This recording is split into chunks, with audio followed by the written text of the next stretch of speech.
Assalamualaikum. Apa khabar pelajar-pelajar sekalian? Baik, hari ini 5 hari bulan Julai tahun 2020 ya. Minggu lepas bukan minggu lepas. Pada 24 hari bulan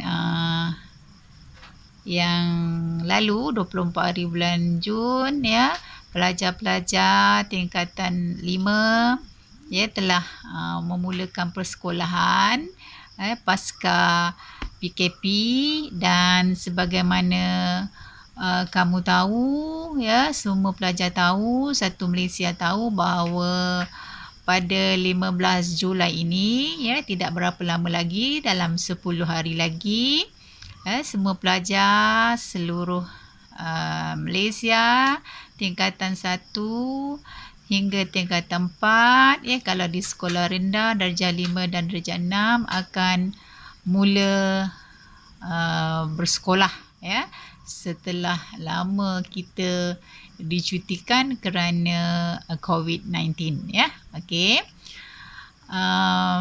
Walau bagaimanapun cikgu akan terus menyediakan video-video untuk awak ya. Doakan cikgu akan sentiasa dapat memberi sumbangan dalam bentuk video ini, supaya kalau selepas kita dah belajar satu-satu tajuk pun awak boleh buat ulang kaji ya. Mungkin malas sikit nak baca, awak boleh dengar saja, boleh tengok video cikgu ya. Okey. Minggu ini kita sambung tajuk dasar pendudukan Jepun di Tanah Melayu ya. Dasar pendudukan Jepun di Tanah Melayu dan juga di Sabah dan Sarawak sebenarnya ya. Okey, ini dasar pendudukan Jepun ya. Pelajaran yang lepas kita belajar berkaitan tentang faktor kedatangan Jepun ke Tanah Melayu. Okey, jadi minggu ini kita sambung pelajaran kita tentang dasar pendudukan Jepun di Tanah Melayu juga di Sabah dan Sarawak. Jadi awak boleh tengok tajuk ini ya, boleh rujuk tajuk ini di muka surat 70 hingga 73 di buku teks awak semua deh. Jadi kalau boleh awak baca dulu buku teks, kemudian cuba faham ya, kemudian tengok video cikgu ni ya, dengar video cikgu ni dan salin ya, salin kalau boleh salin nota yang cikgu bagi ni dengan cara cikgu akan snap bagi awak dalam grup WhatsApp kita ya. Baik. Okey, tajuk hari ini berkaitan dengan dasar pendudukan Jepun di Tanah Melayu juga di Sabah dan Sarawak ya. Ada 3 dasar besar yang kita tengok, iaitu dalam aspek pentadbiran ya, dasar pentadbiran dia, dasar ekonomi dia Jepun ya, dan juga dasar sosial ya. Ada 3 aspek besar ni kita tengok macam mana dasar pendudukan Jepun di Tanah Melayu dalam aspek-aspek berikut ya. Jadi cikgu dalam nota ni nampak penuh padat kan, tapi cikgu buat warna-warna tu. Jadi dalam warna-warna tu kita tahu dia punya perbezaan dia. Okey. Ni bagi penerangan bagi dasar pentadbiran ya, dasar Jepun dalam bidang pentadbiran ya. Kemudian dasar Jepun dalam bidang ekonomi ni ya, ekonomi hijau ni. Kemudian dasar Jepun dalam bidang sosial. Dalam dasar sosial dia macam mana? Okey. Baik. Kalau merujuk dalam buku teks ya, awak akan nampak dibincangkan dulu di muka surat 70 tu berkaitan dengan dasar pentadbiran, ya. Dasar pentadbiran Jepun, ya. Okey, di tanah Melayu. Okey. Kita tengok dasar pentadbiran dia. Baik. Okey, pendudukan Jepun, ya, Jepun telah menjalankan sistem pemerintahan tentera di tanah Melayu. Okey. Pemerintahan tentera, okay. Pada awalnya pemerintahan tanah Melayu ni digabungkan dengan Sumatera. Sumatera Indonesia, ya, di bawah pasukan tentera Jepun ke-25 yang mana ia berpusat di Singapura. Kemudian mungkin terdapat sedikit masalah pentadbiran, ya. Kemudian sebab perbezaan pemerintahan di sebelum Jepun tu Belanda kan, kalau kita di tanah Melayu ni British. Jadi perbezaan itu telah menyebabkan kemudiannya diasingkan, ya. Jepun mengasingkan sistem pemerintahan di tanah Melayu dan dan Sumatera, ya. Di mana Sumatera dia berpusat di Bukit Tinggi Sumatera dan juga tanah Melayu di Taiping, Perak. Baik. Singapura pula diasingkan daripada tanah Melayu, ya, yang dipanggil Shonanto. Ni bahasa Jepun lah ni, Shonanto, ya. Yang maksudnya pulau cahaya selatan. Moga sebab Singapura kan terletak di selatan tanah Melayu kan. Dan diasingkan dari tanah Melayu, dan tanah Melayu dikenali sebagai Malai Baru. Melayu lah sebenarnya, Malay, ya. Kalau orang putih dipanggil Malay, tapi Jepun ni dipanggil Malai. Malai itu maksudnya Melayu lah, Melayu Baru. Okey, itu Singapura. Kemudian Perlis, Kedah, Kelantan, Terengganu pula diletakkan di bawah Thailand. Thailand. Dia baik benar dengan Thailand ni. Sebab Thailand ni lah siam. Ya, Thailand ni lah yang telah menjadi tempat Jepun dia boleh masuk ke tanah Melayu. Okey. Kemudian Sabah dan Sarawak pula, dan Brunei, yang dipanggil Kita Borneo. Sabah, Sarawak, Brunei ni dipanggil Kita Borneo. Agaknya kepulauan Borneo lah bahasa dia dipanggil Kita Borneo. Okey, di bawah pasukan tentera Jepun ke-37 berpusat di Kuching. Okey. Kemudian, seterusnya dasar pemerintahan Jepun juga. Jepun mengiktiraf Raja-Raja Melayu sebagai ketua agama Islam dan adat resam Melayu, dan Raja-Raja Melayu diberi pencen. Dan Raja-Raja Melayu ni diletakkan di bawah pengawasan Governor General. Maksudnya walaupun dia tak usik, dia diberi kebebasan menguruskan tentang agama dan adat resam Melayu, tapi masih diawasi oleh Governor General, ya, Jepun, Governor Jepun. Okey. Dasar Jepun terhadap pemimpin tempatan pula macam mana? Ya. Jadi pemimpin tempatan yang berpendidikan dan berpengalaman berpeluang naik pangkat. Ya. Pemimpin yang berpendidikan dan yang berpengalaman diberi peluang naik pangkat.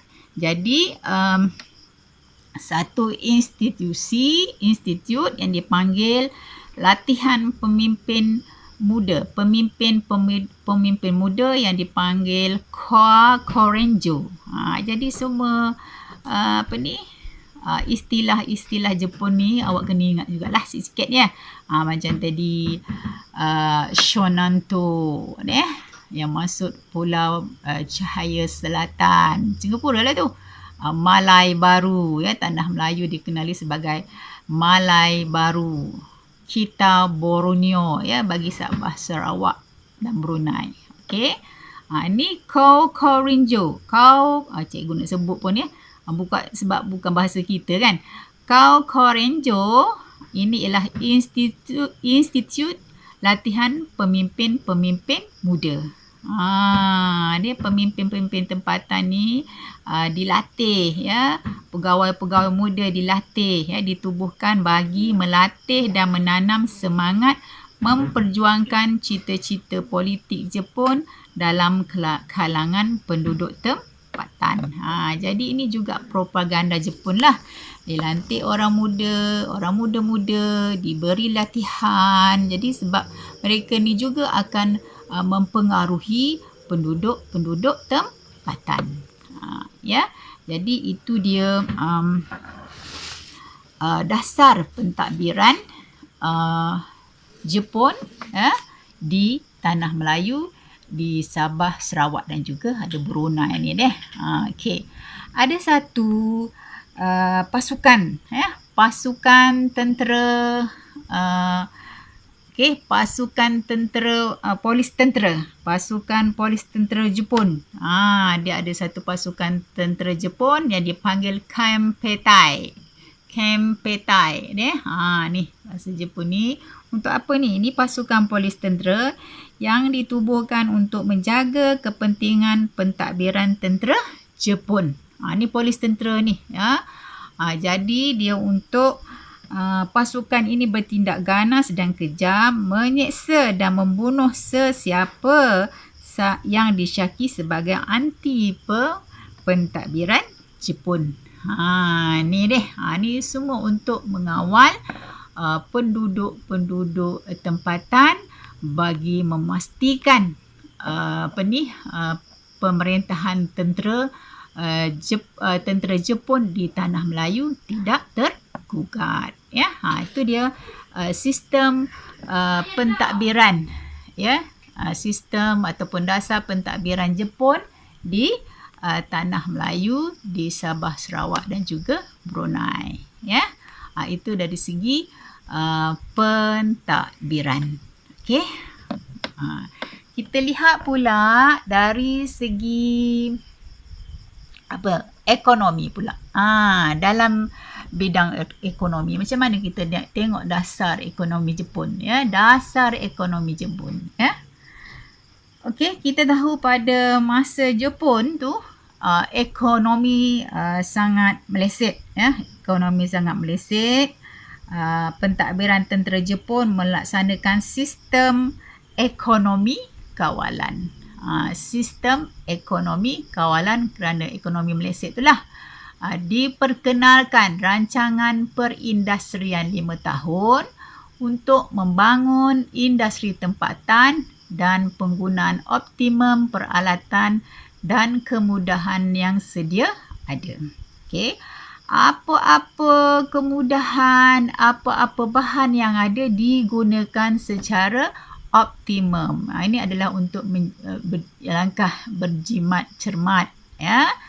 Okey, kemudian selain itu ditubuhkan jawatan kuasa penyelidikan bahan untuk mengawal selia pelupusan dan membuat penyelidikan.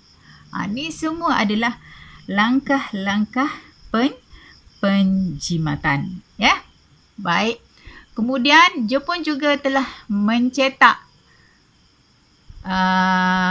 mata wang Jepun, duit Jepun, yang dikenali sebagai duit pokok pisang. Awak boleh tengok gambar mata wang Jepun yang dikenali sebagai wang pokok pisang. Kita tengok di buku teks muka surat 71. Ni ya. Pokok duit pokok pisang. Ni pokok pisang ni. Pisang ni. Suka sangat dia, agaknya dia suka makan pisang ni. Dia. The Japanese government, ya, kerajaan Jepun. $10. Dia panggil dolar juga dia. Kalau dekat dia panggil yen. Dia panggil dollars juga, ya. Okey, ini duit pokok pisang, banyak dicetak masa zaman Jepun itu, ya. Baik. Okey. Kemudian kita tengok pula dasar sosial Jepun macam mana. Okey, dasar sosial nota kita yang warna purple ni. Okey, dasar sosial dia. Dasar sosial Jepun ni, okey, bolehlah kita katakan sebagai satu dasar untuk menjepunkan orang tempatan. Orang Melayu lah. Orang Melayu. Tapi dia nak jadikan Jepun. Jepun tu dari segi apa? Dari segi bahasa dia, ya, nilai-nilai dia, ya, cara kerja dia, nak jadikan Jepun. Nak jadi macam Jepun. Okey? Macam mana kita tengok, ya. Jadi masa Jepun, kita tengok dari segi pendidikan, sekolah Cina dan Inggeris ditutup. Ditutup sekolah Cina. Ditutup sekolah Cina. Jadi, sekolah Cina ni ditutup, ya, untuk apa? Jadi, sekolah Cina yang ada, sekolah Inggeris yang ada tu buat apa? Ya. Jadi, sekolah Cina, sekolah Inggeris yang ada tu digunakan untuk keperluan pentadbiran tentera Jepun. Dia jadi markas dia lah. Dia tak buat sekolah, ya. Baik. Dalam sistem pendidikan Jepun ni, dia menyemai semangat persaudaraan sejagat. Persaudaraan sejagat ni bermaksud untuk menjadikan orang-orang di Asia ni ataupun dipanggil lingkungan sekemakmuran Asia Timur Raya ni sebagai satu persaudaraan lah.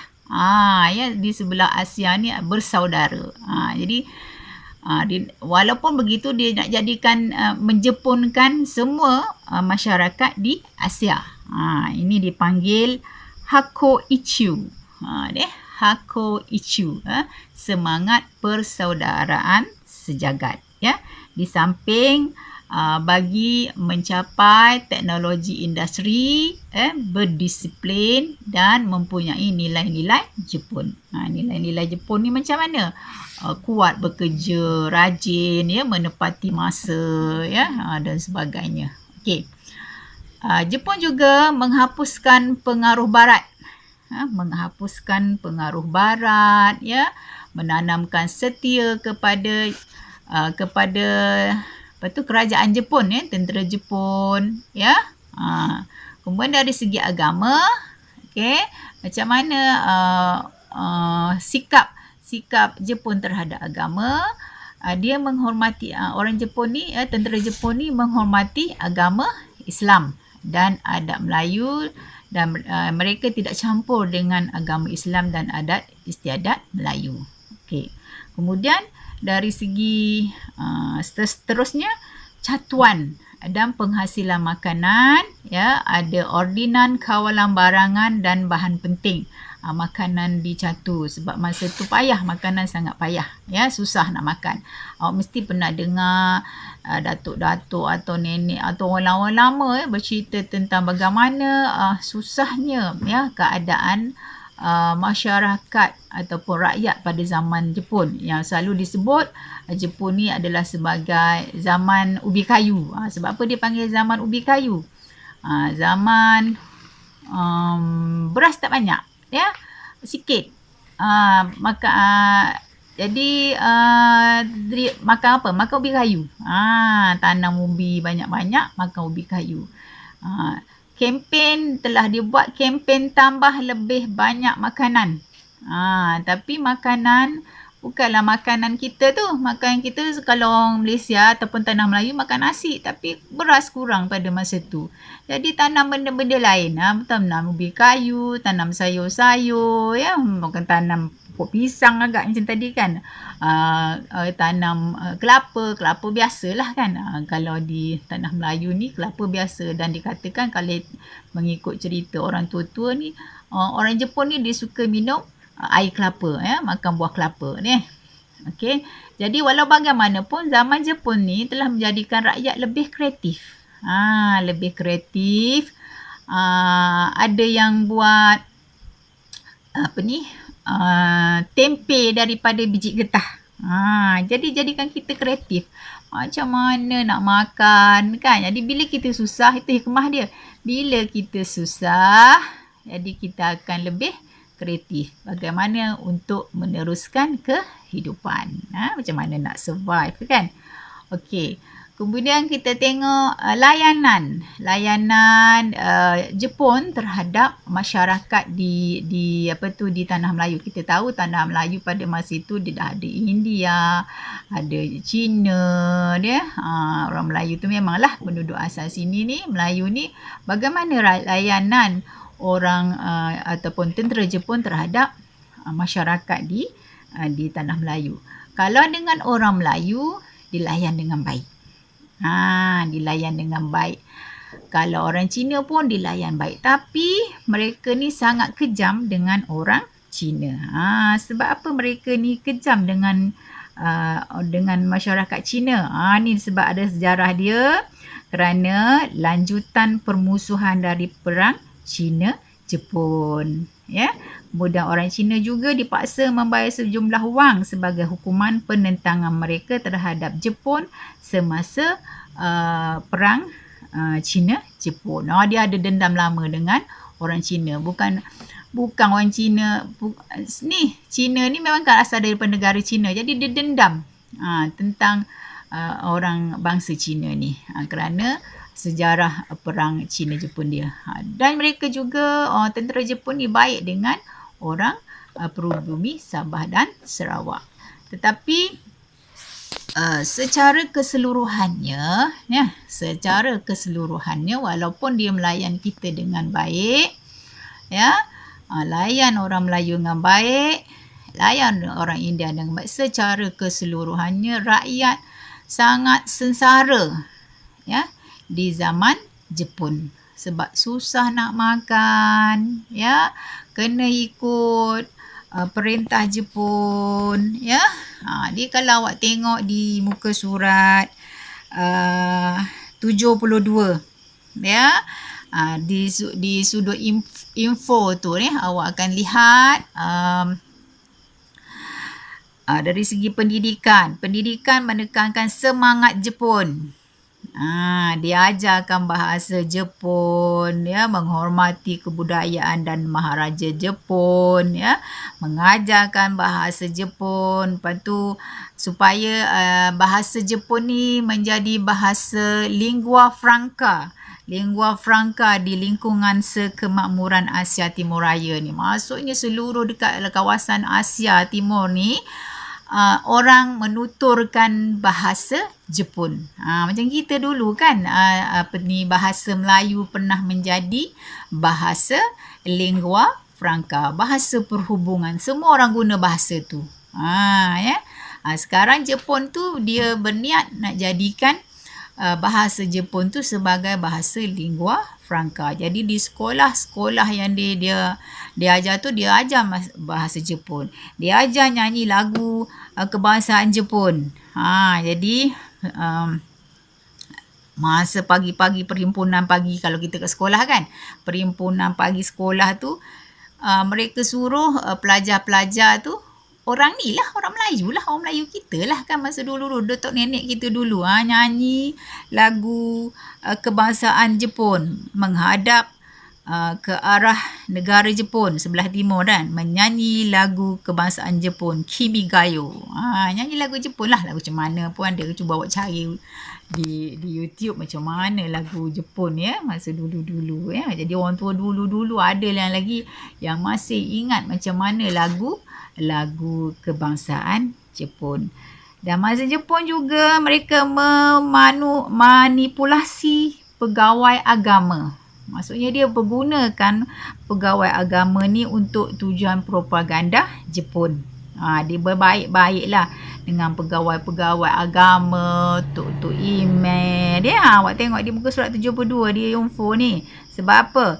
Dia gunakan pegawai agama ni untuk menyampaikan ya berkaitan dengan Jepun, arahan-arahan Jepun. Sebab dulu kita kan orang Melayu ni ya yang taat kepada agama ni, dia akan ikutlah cakap imam dia di masjid-masjid, di surau-surau. Jadi mereka ni ataupun Jepun ni menggunakan memanipulasi pegawai agama ni. Masjid digunakan untuk menyampaikan titah sultan bagi menyokong dasar Jepun. Jadi kita tengok dasar sosial yang diamalkan oleh Jepun di tanah Melayu bagi memastikan kedudukan mereka di tanah Melayu tidak tergugat ya.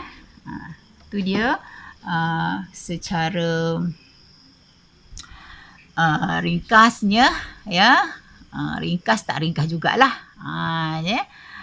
Nak kata terperinci sangat pun tidaklah kata. Ada juga lagi yang awak perlu baca ya dalam buku teks untuk awak dapat info yang lebih ya berkaitan dasar pendudukan Jepun di tanah Melayu di Sabah, Sarawak dan juga Brunei.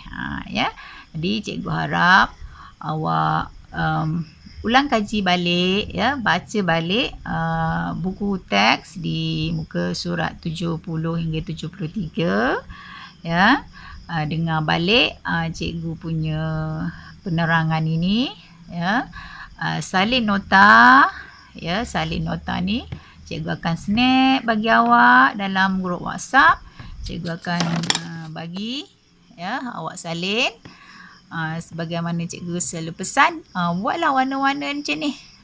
Jadi warna-warna macam ni menarik perhatian ya, menarik mata awak tu. Ya, warna ni membantu awak lebih ingat lama ya, tak mengantuk soalan tulisan berwarna-warni ni ya. Baik, dan juga cikgu akan lampirkan awak juga nanti dengan soalan-soalan hebat ya. Jadi cikgu rasa cukup untuk setakat ini ya. Cikgu ucapkan selamat belajar dan jumpa lagi. Assalamualaikum warahmatullahi wabarakatuh.